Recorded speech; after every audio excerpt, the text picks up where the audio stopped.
One of the most unusual cases which Sherlock Holmes was ever called upon to solve began at a small private school for boys in the north of Belgium. The boys' dormitory at 4 in the morning, lighted by a full moon, looked quiet and peaceful. It would have been difficult to imagine that here began a train of events which filled 4 graves before it was stopped.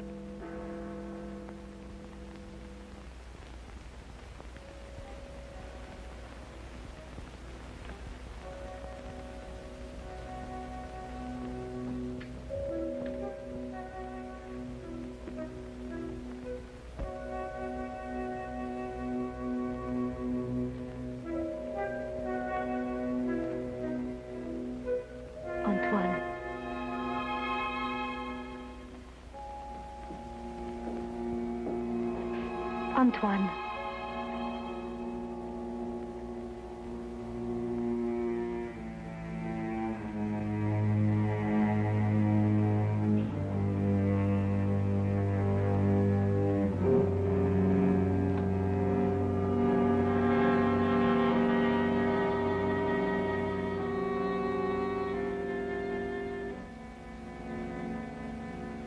He has gone out. Didn't you try to stop him? I called his name. Either he did not hear or pretended not to. I was afraid to startle him.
This time, it's you.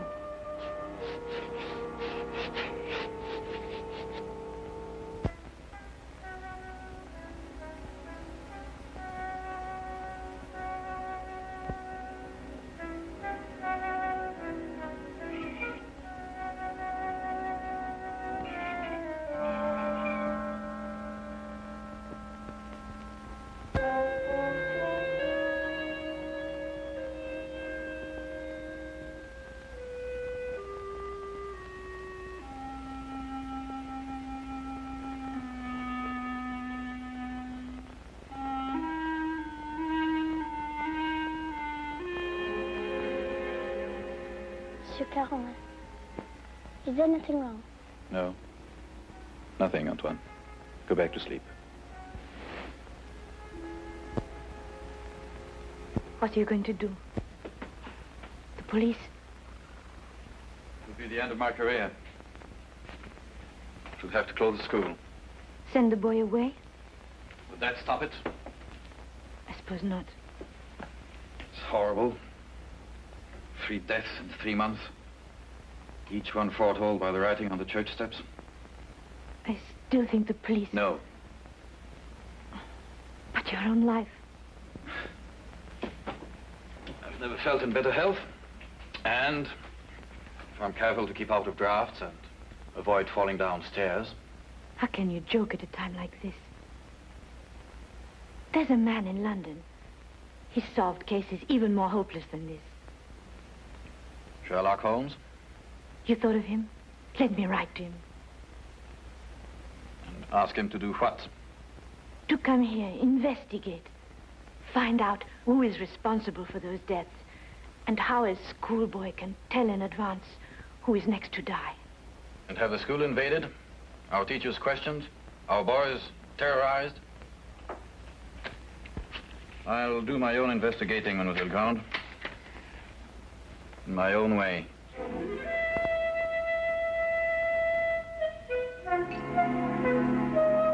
Some weeks later, a letter arrived at Baker Street.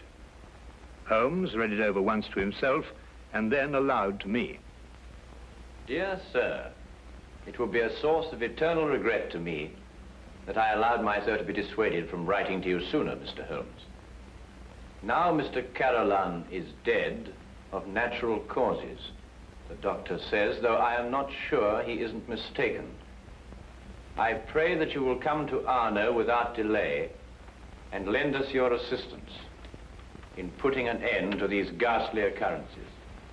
Respectfully yours, Marie Grande. You deduce that the writer of the letter was young? I'll go further than that. I'm prepared to wager that she's madly attractive to boot. Better and better. And on what do you base these interesting conclusions? Wishful thinking, my dear chap, wishful thinking. Then wish no more. She is both young and attractive, with hair the color of autumn honey.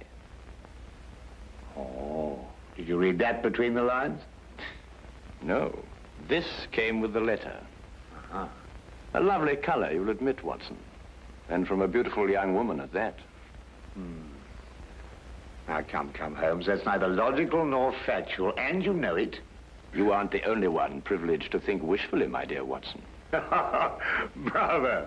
So you're going to take the case? Yes, and if you pack for us both, I'll arrange for tickets. The boat train took us to Dover. By mid-morning the following day, Holmes and I were sitting in the headmaster's study at the Arno School in the presence of Mademoiselle Marie Grande, who was indeed extremely attractive, with hair the exact shade of autumn honey. Then you're quite sure you've told me everything, Mademoiselle Grande? That is only the matter of the old woman, but I don't think it's important. Well, let me be the judge of that, mademoiselle. Her name is Madame Soulet. She's a harmless, feeble-minded woman who sells charms and love philters for the ignorant. Some have called her a witch. I see. And what is her part in this affair? She admits she went to see those whose names were written on the church steps and offered to sell them some charms against the evil omen. That's most interesting. Did any of the other victims purchase these charms? I can only speak for Monsieur Carolin. He did not. And what about the others? Were they persons of wealth? No. Two were quite poor. The third one moderately well off. We have no really wealthy people here in Arno, Mr. Holmes. Except, of course, the Count de Passevant. You know the Count? No, indeed. I only happened to pass a carriage on the way boasting his coat of arms. However, I should like to have a word with this Madame Soulet, if that can be arranged. You have only to go to her house. It's on the edge of town, on the North Road.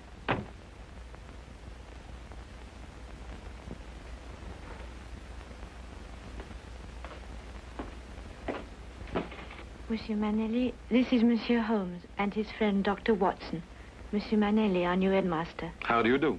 How do you do? Now that you're here, Mr. Holmes, we have hopes at last of getting to the bottom of this terrible affair. Thank you, sir. I can only hope to do my best. Mademoiselle Grande has given you all the facts? All the facts at her command. Perhaps you can supply some additional ones. I am sorry, no. Mademoiselle Grande was the favorite member of the faculty here. She had Monsieur Carolin's confidence, not I. I see. And now that I've had the honor of meeting you gentlemen, I hope you will forgive me if I go to meet my class. But certainly. By the way, mademoiselle, Dr. Dimanche is waiting in the vestibule. Did you send for him? Yes, I did. I'll go and fetch him. I'll be back directly.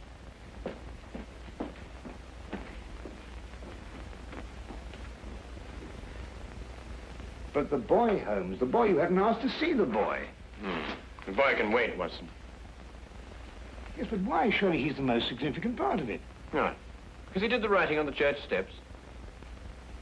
Why, yes. Well, I suppose in that case you'd say that the chalk also had significance. No, that was just an instrument. Precisely, my dear Watson. Precisely.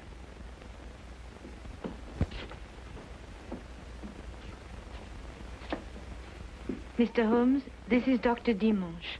Mr. Holmes and Dr. Watson. Delighted. How do you do, Doctor? Always happy to meet a colleague. Thank you, so am I. I hope I haven't kept you waiting. I came as soon as I got Mademoiselle's message. Won't you sit down? Thank you. Mademoiselle Grant tells me that you're the physician who attended Monsieur Carolan shortly before he died. Yes.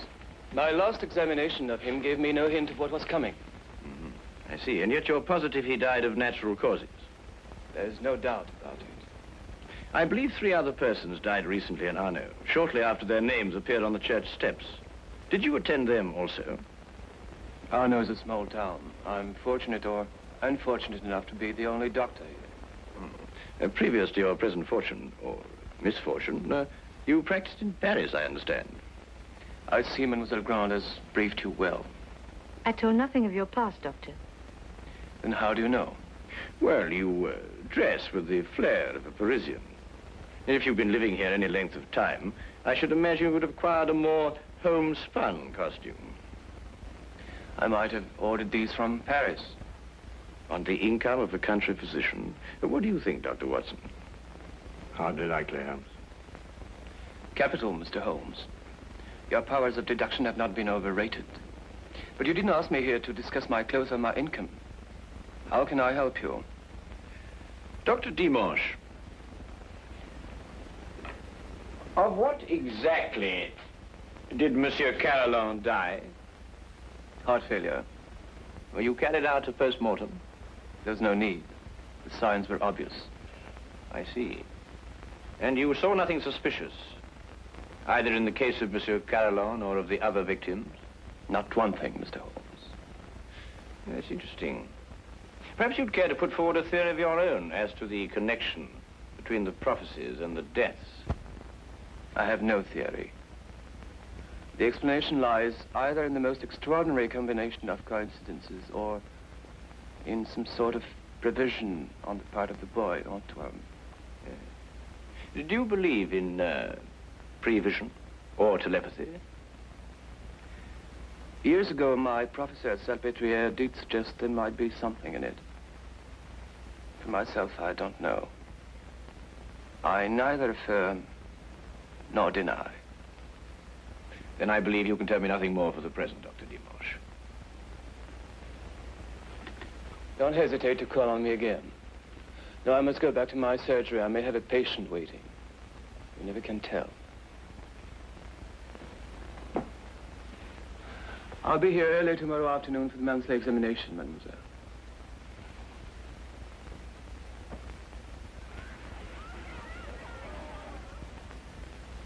Dr. Dimanche examines your pupils every month, then, mademoiselle? Yes. The health of our pupils is of the greatest concern to us. And so it should be, Mademoiselle Gant. And so it should be. You know, it's an extraordinary thing, the odd and assorted illnesses that crop up in a boys' school. Vous devriez être en classe à cette heure au lieu de courir dans les couloirs. Allez maintenant. That is he. So that's the boy who on 4 separate occasions was able to foretell the death of a citizen of Arno. Well, there must be some logical explanation for it. There is, Watson, there is. Holmes, do you know how it was done? Yes, that part was simple. Our main difficulty will come when we try to prevent the 5th murder.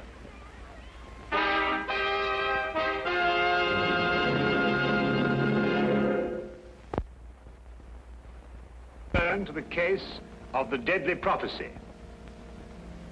The church on whose steps the deadly prophecies were written stood less than 100 yards from the school. I had supposed that Holmes, with his usual attention to detail, would want to examine it thoroughly, but once again he surprised me. He did not stop. And I had a fair guess that perhaps he wanted to have a little talk with a certain Madame Soulet. Come in. Madame Soulet? Come in, come in. I was expecting you. I thought you would be. Sit down. Thank you. Do you know why I've come to see you? For health, naturally. Score one to her, Holmes. Let's call it information. Trifling bits of information such as, how came the boy by his deadly prophecies? Whose hand was it made them come true? Suppose we start with a bit even more trifling. You offered charms to the victims. But how did you know who they were before they were struck down? There were no announcements made. If the Englishman will cross my palm with English gold, You'll tell me? I will give the Englishman a filter, warranted to make him see so clearly and think so lucidly that all mysteries will be revealed to him. Each is as potent as the belief of the one who buys and uses it. If those four had bought instead of turning me away, who knows? But they did turn you away. And now all are dead. May I sell you a filter, sir? It will guard you against harm. Come, Watson.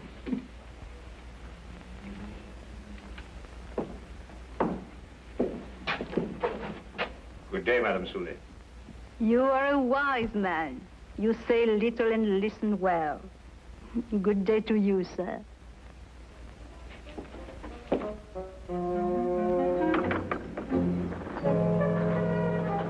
Filters, bosh. We might be living in the Middle Ages. Not the Middle Ages, Watson, merely a small European village. Ah, Count Passavant, I believe. Oui, monsieur. How do you know? I saw you in your carriage, sir. Ah, are you enjoying your stay in our village, Mr. Holmes? Do you know me, Count? I saw you from my carriage. Ah, bravo, Count. As you say in France, touché.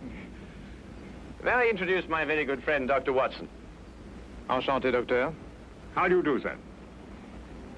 Have you formed any conclusions, Mr. Holmes, as to the names that were written on the church step? Well, at the moment, Count, I must confess that I am more interested in the names that were not written on the church step. Mine hasn't been written on it yet. And I don't believe it will be. Tell me, sir, you know this village. Have you any ideas? I am not superstitious, Dr. Watson. I do not believe...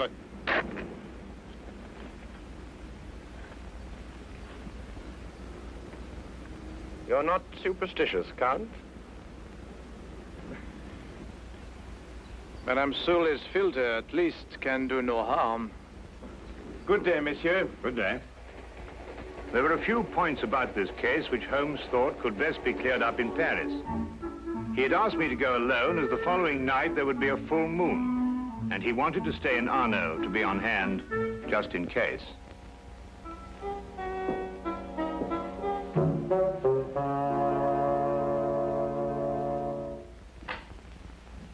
What is it? What's happened? Nothing at all, Antoine. You were walking in your sleep. Now, be a good boy and get back to bed. I can't. There's something I must do. Not tonight. Not tonight, Antoine. Yes, sir.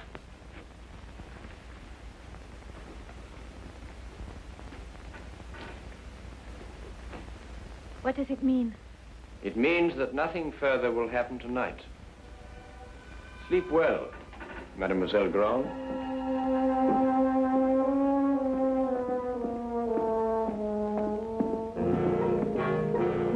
The carriage came to fetch me at the station.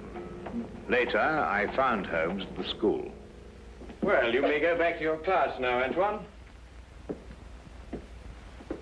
Well, Watson, did you have a successful trip? Yes, you were right. Good. Mr. Holmes, was the boy able to tell you anything? No, but his silence was eloquent. Oh, by the way, I should like to have the use of the headmaster's study for a little gathering shortly before midnight. You name the murderer? No, he will name himself.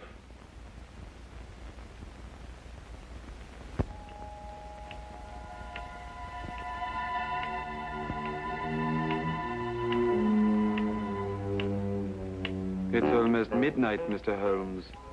Must we wait much longer? Good evening, Count. I think you all know Count Passavant. Count, you met Dr. Watson in front of Madame Soulet's cottage. Would you be so good as to take that chair, Count? I expect you're all wondering why you've been invited here at such a late hour this evening. Well, we are concerned with the murder of Monsieur Carolan and of 3 other citizens of Arno before him. Mr. Holmes, sure they died natural death. I happen to believe that they were murdered. Now, the question is, with what motive? Profit? But these were ordinary people of modest means. The murderer could scarcely hope to enrich himself at the cost of their lives. Now, a thought occurred to me, and I decided to go and see Count Passavant and ask him if his life had been threatened too. It has been. And this is the feature of the case that most intrigues me. Blackmail has often been the prelude to murder, but here, for the first time, murder became the prelude to blackmail. What was demanded of you, Count? 100,000 francs. And if you didn't pay? My name was next to appear on the church steps. So you see, extortion was the motive from the first. And to that end, an atmosphere of terror was built up by means of 4 successive murders. It would take a man of superhuman courage to resist. But, Mr. Holmes, the names were written by one of our pupils. What possible connection could an 8-year-old boy have with such a scheme? Yes, Antoine. Just an unwitting tool. Of whom? The blackmailer must be someone who could have poisoned 4 people. Don't distress yourself, Madame Soulet. The killer meant suspicion to fall on you. But a person of your simple habits wouldn't play so dangerous a game. No. There is a suspect close at hand, who not only had an expert knowledge of poisons, but to whom the boy has been far more accessible.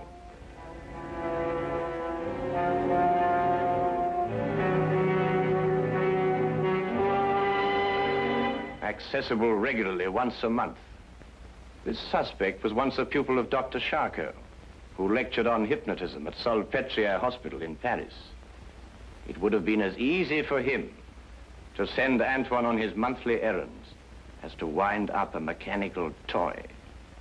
Dr. Watson? Yes? Yesterday in Paris, you made certain inquiries into the character and education of this suspect. What did you discover? I discovered that he was a spendthrift and a wastrel who had quit Paris in order to escape his creditors. It's a lie. Calm yourself, Dr. Dimanche. I, too, have dabbled in hypnotism. This morning, Antoine and I had a little talk. I suggested that he come down here at midnight and point out the person who instructed him to write on the church steps. The person he was instructed not to remember when out of the hypnotic trance. It lacks but 1 minute to 12 now.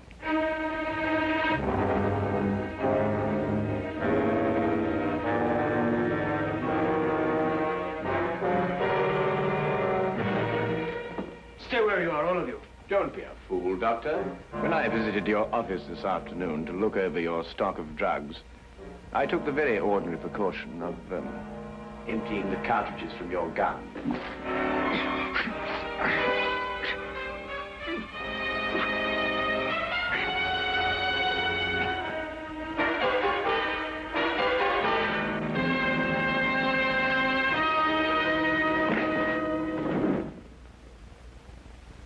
Should we wait for the boy to make the identification, Mr. Holmes? Mademoiselle, Mr. Holmes's deductions are always completely truthful and completely accurate. But the methods by which he achieves these ends are not always so straightforward. He said that he'd hypnotized the little boy to have him come here tonight at midnight. How did you know it was a bluff? You also said that the gun was unloaded. Oh,